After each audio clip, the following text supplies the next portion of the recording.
membahas dampak agresi Amerika terhadap Iran yang berpotensi memicu Perang Dunia Ketiga, termasuk respons Iran, reaksi militer, serta manuver diplomatik dengan Rusia dan Tiongkok. Agresi Amerika pada Iran. Selat Hormuz ditutup, Rusia dan China bergerak. Bayang-bayang Perang Dunia kembali berada di ambang kehancuran besar 22 Juni 2025. Amerika Serikat melancarkan serangan militer ke fasilitas nuklir Iran dalam serangan mendadak yang diklaim sebagai tindakan pencegahan. Namun, bagi Iran, ini adalah deklarasi. Balasan Iran dan penutupan Selat Hormuz. Hanya beberapa jam setelah serangan itu, Iran menyatakan Amerika akan membayar harga mahal atas tindakannya. Iran mengumumkan penutupan penuh Selat Hormuz, jalur laut vital yang dilalui sepertiga ekspor minyak dunia. Kapal tanker dari Arab Saudi, UEA, hingga Kuwait kini terjebak.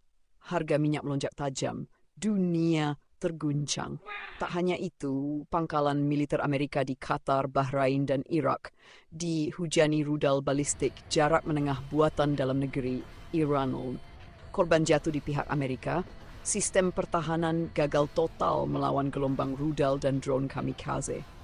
Para analis memperingatkan Iran telah berubah. Ini bukan 2019. Ini adalah Iran yang siap mati untuk martabatnya. Reaksi dunia dan Kolonel AS yang menentang. Wawancara pensiunan Kolonel James Cartwright. Less wars. Now he really needs to do it. Americans currently stand at what Lincoln would call the fiery trial through which we pass. War with Iran or peace for America. The choice will echo through generations. We're very fortunate. The Iranians are willing to talk to us again, and perhaps we can reach a solution. But there are no guarantees. That will take leadership from the highest levels from President Trump. Let me speak plainly about what awaits if Washington chooses war with Iran. Within hours of the first strike, Iran will seal the Strait of Hormuz, choking the artery through which 1/5 of the world's oil flows.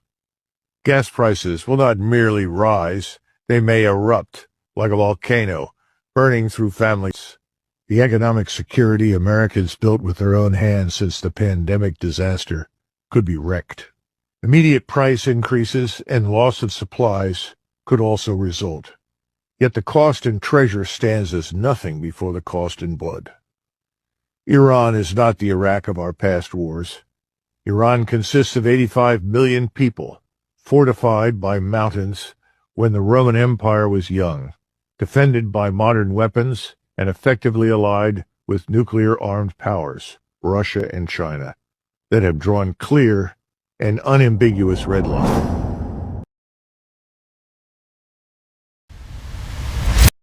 Dari Washington, Presiden Trump menyebut serangan ke Iran sebagai tindakan penyelamatan dunia dari ancaman nuklir. Wawancara pensiunan Kolonel James Cartwright, tindakan ini bodoh. Kita sedang melawan satu negara tapi membuka pintu ke perang global. Tak hanya geopolitik ekonomi global kini di ujung tanduk.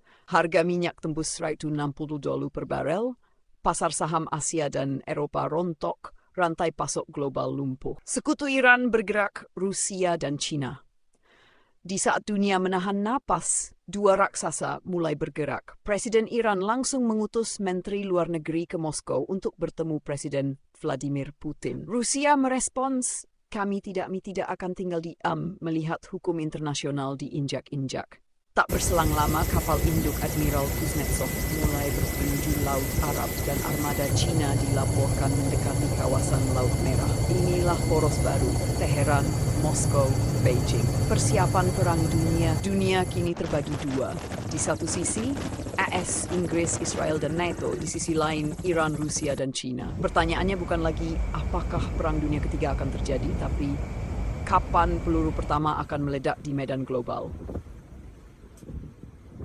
Dunia berdiri di ujung tanduk dan umat manusia bersiap menyaksikan sejarah tergelapnya kembali terulang. Ingatlah, semua perang besar dimulai dari satu kesalahan kecil yang dibiarkan membesar.